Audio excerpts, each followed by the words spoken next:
Praise the Lord. ஜனவரி 29ஆம் தேதி இன்றைய வாக்குத்தத்த வசனம். யோவான் எழுதின சுவிசேஷம் 14ஆம் அதிகாரம் 13ஆம் வசனம்.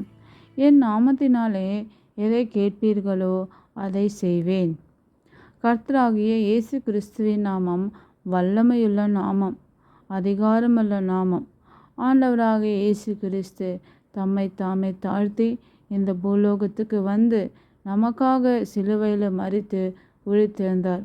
பிதாவானவர் எல்லா நாமத்துக்கும் மேலான நாமம் அவருக்கு தந்தருளினார்.